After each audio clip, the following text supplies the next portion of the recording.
Évangile de Jésus-Christ selon saint Marc. Chapitre 4.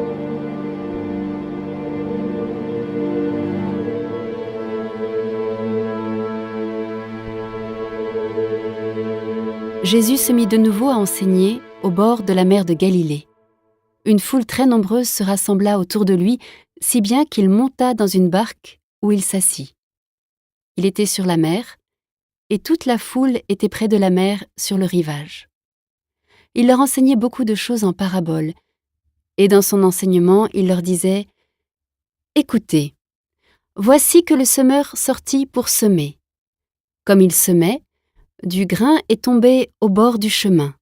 Les oiseaux sont venus et ils ont tout mangé. Du grain est tombé aussi sur du sol pierreux, où il n'y avait pas beaucoup de terre. Il a levé aussitôt parce que la terre était peu profonde. Et lorsque le soleil s'est levé, ce grain a brûlé et faute de racines, il a séché. Du grain est tombé aussi dans les ronces. Les ronces ont poussé, l'ont étouffé et il n'a pas donné de fruits. Mais d'autres grains sont tombés dans la bonne terre. Ils ont donné du fruit en poussant et en se développant, et ils ont produit 30, 60, 100 pour un. Et Jésus disait, « Celui qui a des oreilles pour entendre, qu'il entende. » Quand il resta seul, ceux qui étaient autour de lui avec les 12 l'interrogeaient sur les paraboles. Il leur disait, « C'est à vous qu'est donné le mystère du royaume de Dieu. Mais à ceux qui sont dehors, tout se présente sous forme de paraboles. Et ainsi, comme dit le prophète, ils auront beau regarder de tous leurs yeux, ils ne verront pas. Ils auront beau écouter de toutes leurs oreilles, ils ne comprendront pas.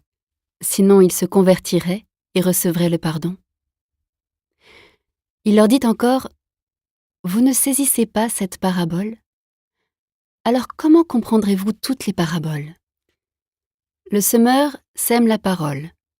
Il y a ceux qui sont au bord du chemin où la parole est semée.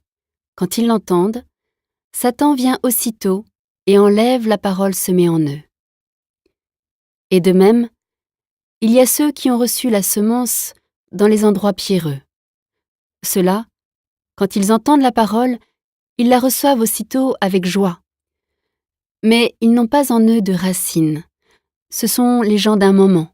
Que vienne la détresse ou la persécution à cause de la parole, ils trébuchent aussitôt. Il y en a d'autres qui ont reçu la semence dans les ronces. Ceux-ci entendent la parole, mais les soucis du monde, la séduction de la richesse et toutes les autres convoitises les envahissent et étouffent la parole qui ne donne pas de fruits.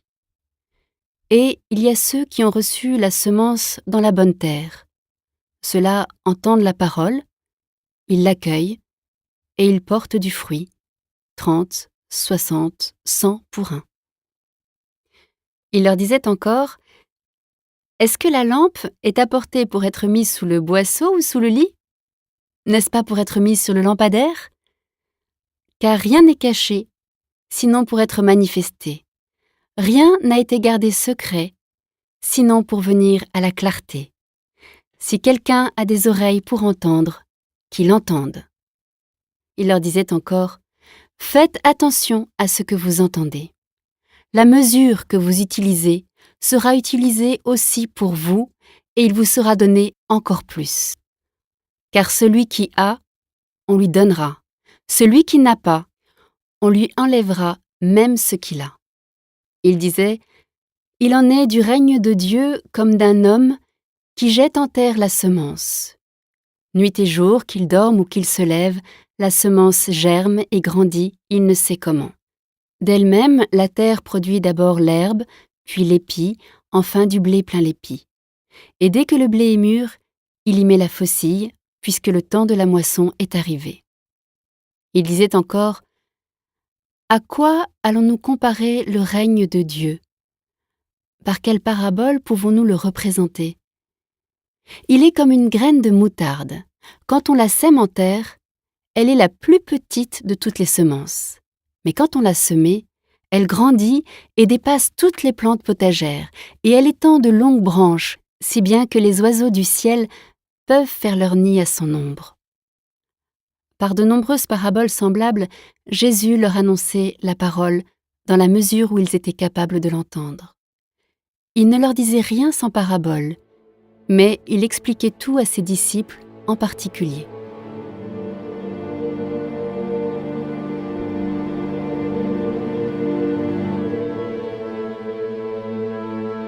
Ce jour-là, le soir venu, il dit à ses disciples « Passons sur l'autre rive ».